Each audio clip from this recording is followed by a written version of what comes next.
morning. I'm Representative Oscar de los Santos, the Arizona House Democratic leader.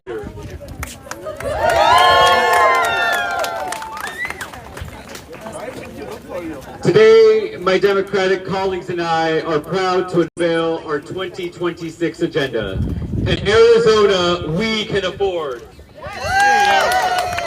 In just a few moments, the legislature will gavel into session in the midst of one of the worst affordability crises working families and the middle class have faced in a generation.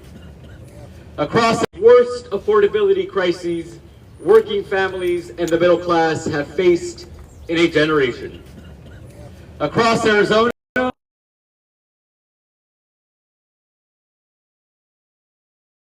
kids, they're caring for aging parents, and yet month after month life keeps getting more expensive. Groceries cost more, so much more that families are taking out loans just to put food on the table. Utility bills keep climbing, even as corporate profits soar. Rent is out of control. The dream of homeownership feels completely out of reach for an entire generation. And healthcare costs are exploding. Arizona, this affordability crisis did not happen by accident. This affordability crisis is the result of Donald Trump's reckless tariffs. Those tariffs are a betrayal of working families and the middle class that has fueled economic chaos, higher prices, and job losses. The affordability crisis is the result of Republicans in Congress doubling health insurance premiums for hundreds of thousands of middle-class Arizonans. The affordability crisis is the result of powerful corporations raising prices simply because they can. Corporations price gouging on prescription drugs, out-of-state investors buying up homes and raising rents and mortgages. We need to be honest about what so many Arizonans feel right now, no matter their political party. Like no one is fighting for them. Like the system is rigged. That elected officials either don't care about them or are in the pockets of special interests. And that middle-class families and working families are left to fend for themselves. Arizona, Democrats hear you, and we will fight for you. To every Arizonan, Republican, Democrat, or something else, this is our promise to you. This session, we will fight to lower costs for working families and the middle class. We will take on the greedy corporations. We will fight for affordable health care. And we will protect our public schools, which are the engine of economic opportunity for working families.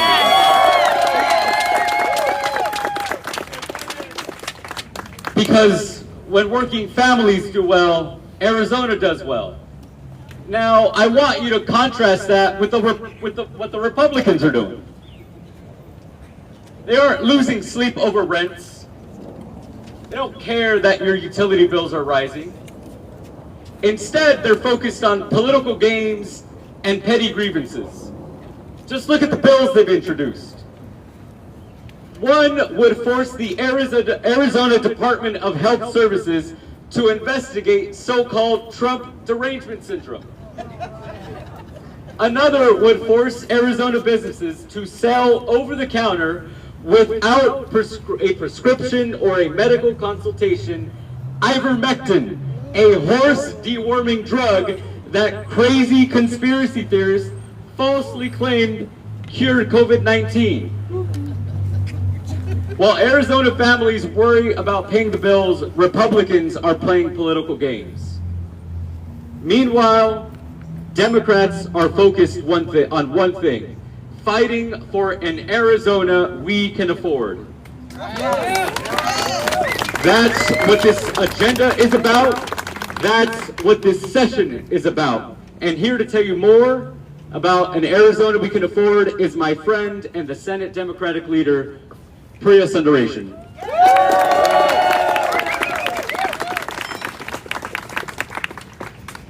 Thank you, Leader De Los Santos. Good morning. I am Senator Priya Sundaresan, the Arizona Senate Democratic leader. I'm excited to be here today. What you just heard is the reality that families across Arizona are living every day. And what I want to talk about now is this. What are we as Democrats going to do about it? Our agenda this session is simple. It's focused and urgent. And Arizona, we can afford. Affordability isn't just a slogan or a phrase we use lightly. It's whether a parent can buy groceries, whether a senior can afford their prescriptions, whether a young family can stay in the neighborhood that they love, or whether they're being priced out by forces completely beyond their control. For too long, the cost of living has been pushed higher by corporate greed and political inaction, and working families are paying the price. Senate Democrats are done accepting that as the status quo.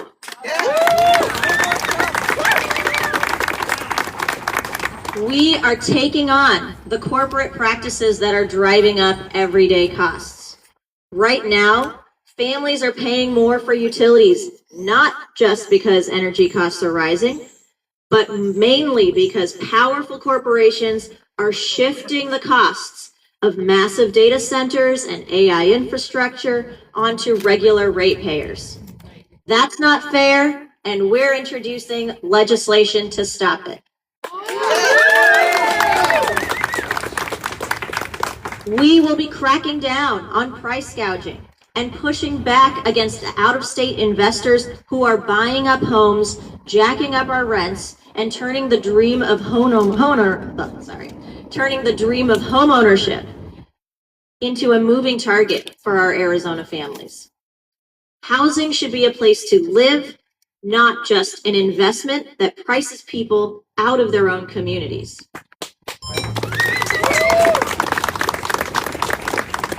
And we will fight to make healthcare affordable and accountable. No one should have to choose between seeing a doctor or paying their rent. But that's exactly the choice too many Arizonans are forced to make while big pharma and corporate insurers post record profits. That's why Senate Democrats are introducing legislation to lower prescription drug costs, to hold insurance companies accountable, and penalizing insurers who wrongfully deny valid claims. And we're going one step further by creating a new consumer protection office dedicated to helping Arizonans navigate complaints and appeals. When an insurance company tries to cheat you, you won't be alone. You'll have an advocate on your side.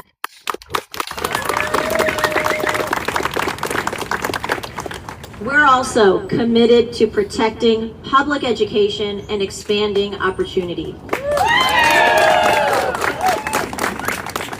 Because affordability isn't just about today, it's also about the future. We know public schools are the backbone of our economy and the most powerful engine of opportunity that we have. Yet Republicans continue to undermine them while allowing the unaccountable ESA vouchers to be abused by wealthy families for luxury purchases that have nothing to do with education. Well, Democrats are fighting back by cracking down on fraud, restoring transparency, and ensuring that taxpayer dollars actually serve the students. We will renew Prop 123 to lower class sizes to guarantee free school meals, because no child should try to learn while hungry. And we're expanding access to career and technical education so every student can graduate ready for apprenticeships, technical schools, and high-skilled jobs that support a middle-class life. At the heart of this agenda is a belief in an Arizona that should work for the people who live here, not just the corporations and the special interests who profit off of them. This session, Senate and House Democrats are showing exactly whose side we're on. We're fighting for working families. We're fighting for seniors. We're fighting for students. And we're fighting for an Arizona we can afford. Not someday, not just someday, not just in theory, but now. Thank you. So, good morning, guys. Let's ask the obvious question here, which we want to fund certain things. We want to fund public schools. We'd like to fund a consumer protection office, all the rest of that. Do you believe that we should exempt overtime and tips from state taxes? I mean, since when are tips not wages? I can go ahead and answer that, Howie. Arizona House and Senate Democrats are focused on building an Arizona we can afford, and that means using every tool at our lever to bring down costs for middle-class families and working families. We look forward to supporting Governor Hobbs's middle-class tax cut package, and we look forward to balancing the budget and making sure that we don't cut public education, that we don't cut healthcare services, and that we invest in all the things we talked about. And by the way, we can do that by cutting out the waste, fraud, and abuse in the disastrous billion-dollar ESA program. Next question. Right here, please. Thank you. The other microphone, just so you're speaking into that. Great. Representative De Los Santos. Please. The Republicans have introduced a much larger tax cut package than the governor's proposal. They expect it to go to the governor's desk on Thursday. She's not going to get a signature. What's the step after that if he vetoes a tax package that Republicans probably support as a majority? House Democrats are focused on passing the middle-class tax cut package. What Republicans want to do is stuff that bill with giveaways and special handouts to the corporations. We are voting no. The governor will veto it, and we will have to have negotiations. But I want to be very clear that there is full and complete alignment around those middle-class tax cuts between House, Senate, Democrats, and Republicans, and the governor. But Republicans are choosing to tank those tax cuts and hold them hostage in order to give corporations a handout. I'll add that we know that we can't tax cut our way into funding everything that the state needs to fund. And so we're focused on, if the Republicans want to put forward the tax cut package, that it's focused on who they're intended to support. They should be intended to support working families, and it should not be, as Leader De Los Santos said, giveaways to the wealthiest and the corporations, which we know are included in the Republican package. So those tax cuts that are focused on helping only the wealthiest are absolutely not supported by our caucuses. So you talked about fighting for a lot of different groups. What we haven't heard is what you're going to do to help the children in the foster care system after we saw 3 high-profile murders, Emily, Pike, Rebecca, and Zariah. What are you going to do to ensure that DCS is doing its job to protect kids? I know that those are absolutely tragic incidents that have occurred, and DCS is focused on working to make sure that the practices are better. I know we have members of our caucuses who are highly expert in those areas and have been pushing to ensure that the agencies are making those changes that are going to be needed so that we never have tragic incidents like that again. In what way specifically? Because there's a number of Republican bills. We can follow up with you afterwards, and I would point you to some of the experts in that area. Do you like the child tax credits that the Republicans have introduced in their tax bill and the child care deduction? We can take a look at that. We'll have those conversations and negotiations. Right now, we're focused on delivering in Arizona we can afford. Yes. You mentioned voucher reform as a way to help pay for some of this. Can you get specific on how you're going to look to this year and those that you think about? let's step back and realize where we are with voucher reform, with vouchers right now. Over the past several months, we have seen ESA voucher money spent on diamond rings, luxury ski trips, and I kid you not, lingerie. That is a disgrace. It is a slap in the face to every tax-paying Arizonan, and we're going to crack down on that waste, fraud, and abuse. We'll have multiple pieces of legislation that tackle this issue and that save money. We can point you to that legislation when it gets introduced. Thank you. Needs to take a chance. So one more. Yeah, one more. And we can always follow up individually. You've talked a lot about what your agenda is, but of course, nothing gets done here at the Capitol if you don't have bipartisan support. What legislation are you proposing that you have Republicans? I'm glad you asked. For the past several years, House and Senate Democrats have introduced legislation to take on the corporations that are coming into Arizona, buying up homes and jacking up prices. Last week, Donald Trump came out, saw the light, and agreed with our legislation to do exactly that. Now you have Republicans that I've been having conversations with that actually support that. So we look forward to getting that done. And when it comes to Donald Trump and us, even a broken clock is right twice a day.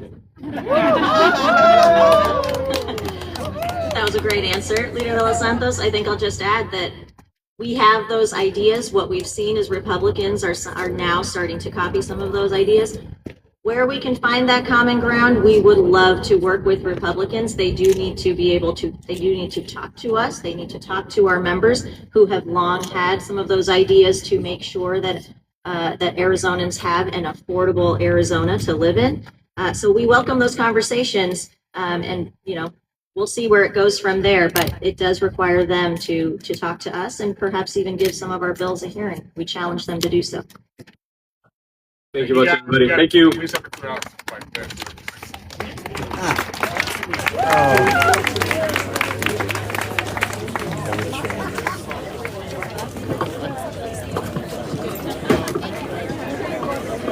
Hemos estado muy trabajadores, mi gente. Se acaba de terminar. You're welcome to keep the signs, but you may have trouble getting back in the building with them, so if you want to keep it and keep safe, put it in your car.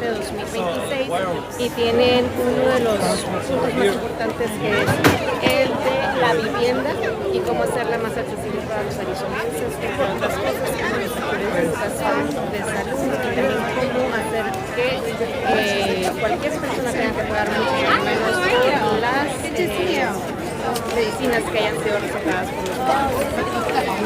Sorry. No, you're fine.